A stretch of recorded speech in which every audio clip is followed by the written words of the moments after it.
नमस्कार बंधुरा आपनारा देखছেন कुकिंग हाउस ऑफ अनिमा। आज के एक सम्पूर्ण निरामिष रेसिपि तुम्हारे साथे शेयर करब। तार जन्य देखो एखाने कड़ाईते आमी सादा तेल दिए दिएछि, तेलटा गरम हये एसेছে। एखाने देखो आमी पटल और आलू निये निয়েছি। যতটা पटल নিয়েছি তার অর্ধেকটা आलू নিয়েছি। देखो पटलगुलो ठीक आमी এইভাবে কেটে নিয়েছি আর আলুটাকেও ঠিক এইভাবে কেটে নিয়েছি। তেলটা হয়ে গেছে, সবার প্রথমে আমি পটলগুলো ভেজে নেব।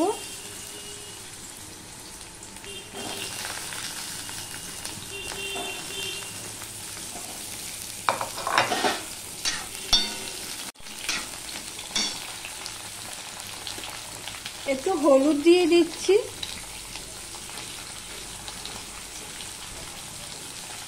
আর অল্প একটু নুন দিয়ে দিলাম।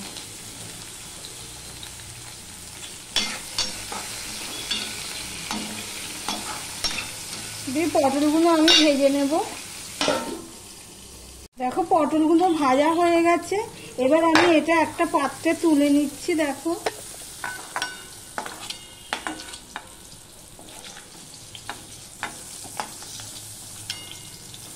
পটল ভাজা যা তেল আছে তাতে আমার তরকারিটা বসানো হয়ে যাবে। ভিডিওটি যারা দেখছো এখনো পর্যন্ত লাইক করোনি, লাইক দিতে ভুলে গেছো, তাদেরকে বলবো চট করে একটা লাইক করে দিও। এবার দেখো আমি এখানে যা তেল আছে তাতেই হয়ে যাবে। এখানে আমি একটা শুকনো লঙ্কা দুভাগ করে দিয়ে দিলাম, একটা ছোট্ট তেজপাতা দিয়ে দিলাম, কেন তরকারির পরিমাণটা কম। দুটো এলাচ চিড়ে দিয়ে দিলাম, আর লং আর একটা দারচিনি দিয়ে দিলাম।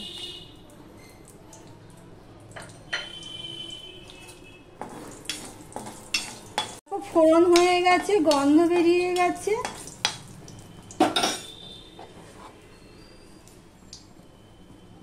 এবার আমি যে আলুটা নিয়েছি সেই আলুটা আমি দিয়ে দিলাম। ভিডিওটি স্কিপ না করে সম্পূর্ণটা দেখার অনুরোধ রইল।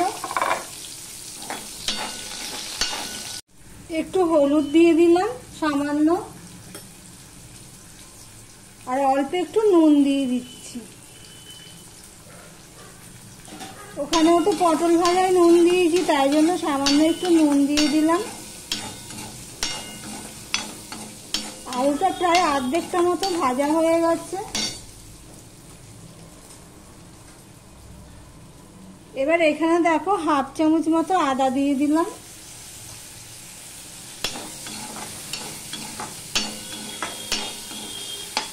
দেখো আদার কাঁচা গন্ধ চলে গেছে।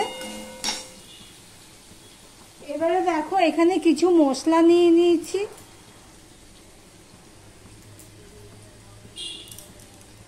জিরের গুঁড়ো, ধনের গুঁড়ো, সামান্য একটু লঙ্কার গুঁড়ো আর হলুদ নিয়ে নিচ্ছি।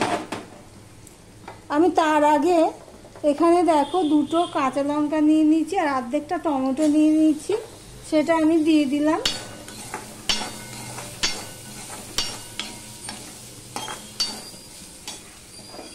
দিয়ে আমি মশলাটাও দিয়ে দিলাম।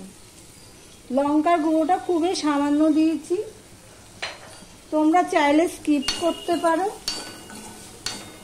দেখো মশলাটা কষানোর জন্য একটু জল দিয়ে দিলাম। দিয়ে মশলাটা আমি কষানো পর্যন্ত অপেক্ষা করব। দেখো মশলাটা কষানো হয়ে গেছে প্রায়। এবারে এর মধ্যে আমি আগে থেকে ফ্যাটিয়ে রেখেছি 2 চামচ টক দই দিয়ে দিচ্ছি। ছোট চামচ তো, এখানে আমি 4 চামচ টক দই দিয়ে দিলাম।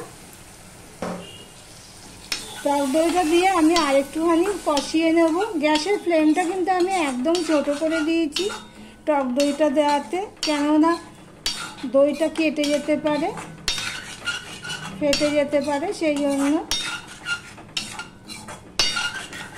আগে থেকে অবশ্য বের করে ফেটিয়ে নিয়েছি দইটা।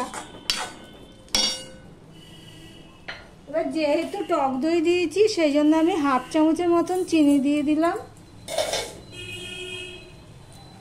চিনিটা দিয়ে আমি আরেকটুখানি কষিয়ে নেব।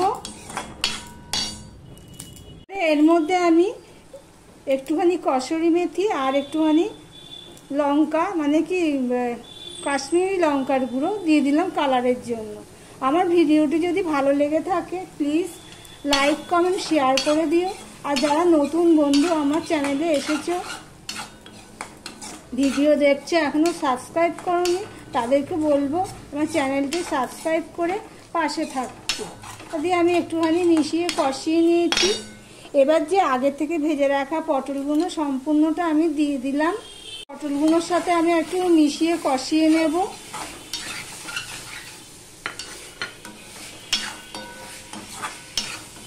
সম্পূর্ণ পেঁয়াজ রসুন ছাড়া একটা রেসিপি, এটা ভাত রুটি দুটোর সাথে দারুণ লাগে খেতে। একবার তোমরা বাড়িতে ট্রাই করে দেখতে পারো।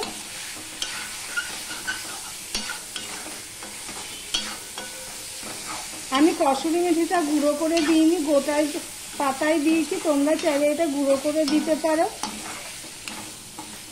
যারা ঝাল খেতে পছন্দ করো না কিংবা খেতে পারো না তাদের জন্য এই রেসিপিটি একদম পারফেক্ট।